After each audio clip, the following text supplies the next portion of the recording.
Film ini mengisahkan kisah seorang pria yang memiliki nasib buruk, padahal dia sukses dalam usahanya, tapi hanya gara-gara suka main begituan, akhirnya apa yang ia kerjakan menjadi malapetaka baginya.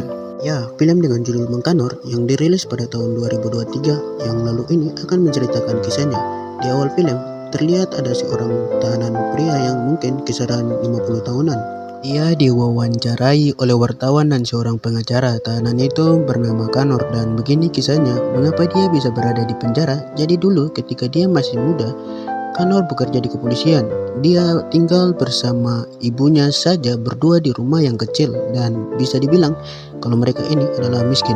Kanor bukanlah pria yang tampan dan gagah.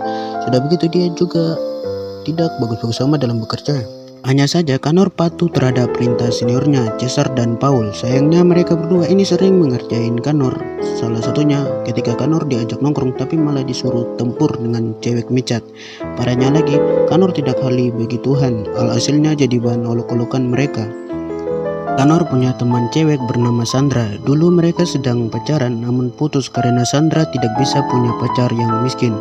Meski begitu, Sandra menghargai Kanor karena dia baik dan sopan. Kehidupan Kanor memang benar-benar kasihan. Dia sering curhat sama ibunya kalau suatu hari nanti ia ingin menjadi seorang ayah yang baik dan bertanggung jawab. Hingga suatu malam Kanor dan kedua seniornya punya tugas yang cukup penting. Mereka menggerbok markas gembong obat-obatan terlarang, namun sayangnya kedua temannya itu gugur.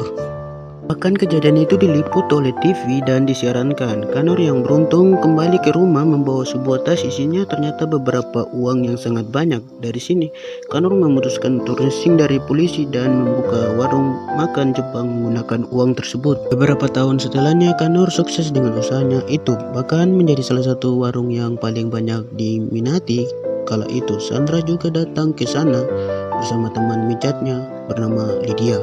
Sandra terkejut melihat perkembangan Kanor yang pesat, bahkan dia disuruh Lydia untuk mendekati Kanor. Dengan begitu dia bisa beli iPhone dan Lydia juga bisa kena imbasnya. Anjir.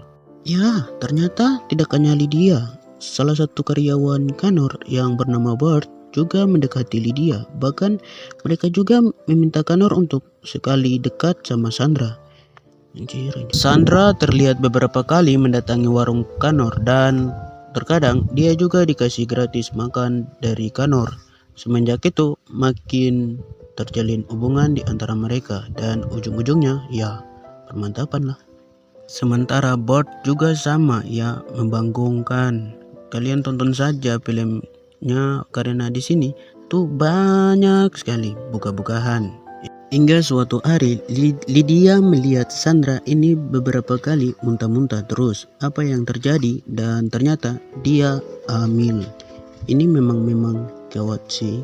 Tapi ya udahlah. Sandra tidak bisa menjalani ini. Dia tidak siap dan kejadian itu juga berimbas pada hubungannya dengan Kanor. Ya, lagi-lagi hubungan mereka kandas. Dulu mereka pernah gagal dan kali ini gagal lagi.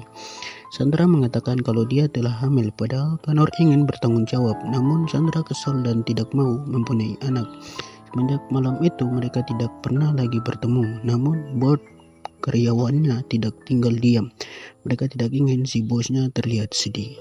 Pada akhirnya dia memberi masukan pada bosnya membuat suatu kesenangan yang lain. Hubungi cewek-cewek micat, check in, lalu direkam. Lalu tidak boleh diupload, hanya sebagai koleksi pribadi. Tapi Kanor yang tidak sengaja memberikan rekaman itu pada salah satu cewek micat dan pada akhirnya viral. Beberapa minggu kemudian Kanor didatangi polisi dan dia dimintai keterangan terkait rekaman video tersebut. Hasilnya dia menanggung akibatnya. Ya, Kanor dimasuki ke dalam penjara karena berbuat yang tidak baik dan lalai karena menyebar rekaman tersebut.